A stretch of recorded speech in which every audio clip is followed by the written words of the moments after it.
girls and guys, and today we're gonna see a little bit of a different tutorial. It's a Photoshop built-in generative AI, generative fill AI tool versus the recently hyped Nano Banana tool. So let's see what those two can do for us. So basically our client asked me to put a nicer bed sheet on this bed. He doesn't like the way the bed is made. It can happen quite sometimes if you're working in interior design. Your clients will say, nah, they don't like some of your models and you gotta change them, but nowadays you can use AI for that already built in. So let's try. I will write it in English even though this is German here, but it will understand. So we gotta be nice. Please help me to tidy up this bed sheet and make it look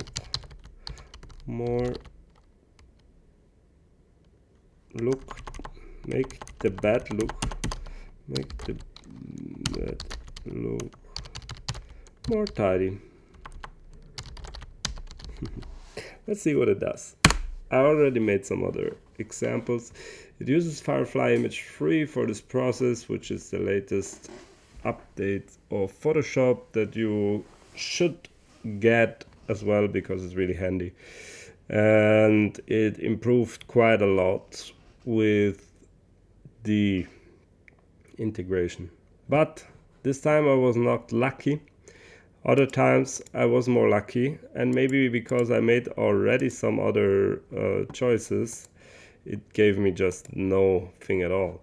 This one is my second favorite. All of those are made with Photoshop generative AI tool, and yeah, this one is not so cool. So I don't like the one that we just got, even though it's clean, but it's too clean. There is no bed sheet whatsoever. This one is also not bad. It gave me this before. I used the same command, but after some variation it will just give you new stuff every time.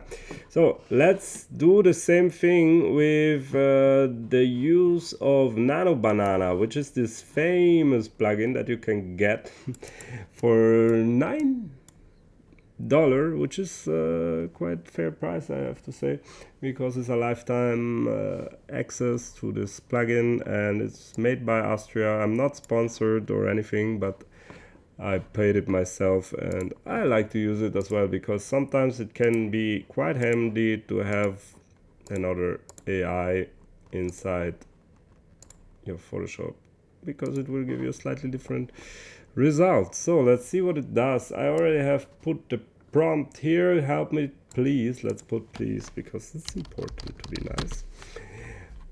Help me to make the bed sheet yeah, in a nice manner.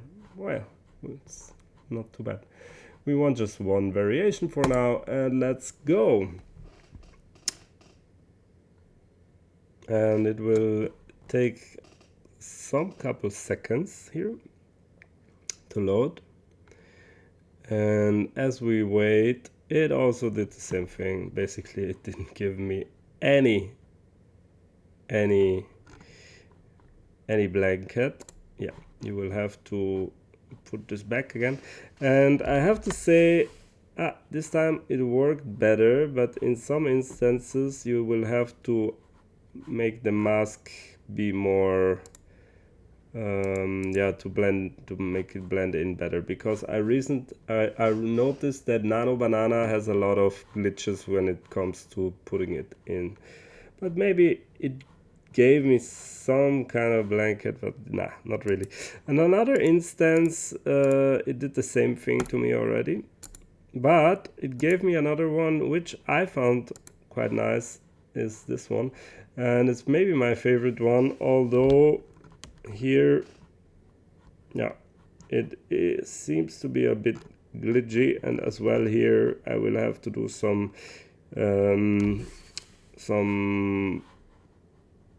copy paste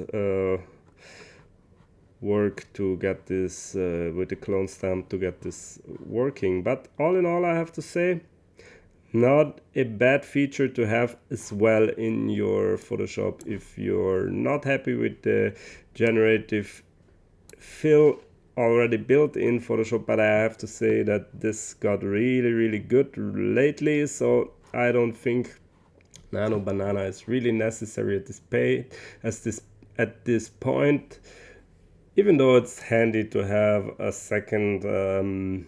secondary AI built in for some of use cases, and in some use cases it will also work better. Thank you and have a wonderful day. Until next time, cheers.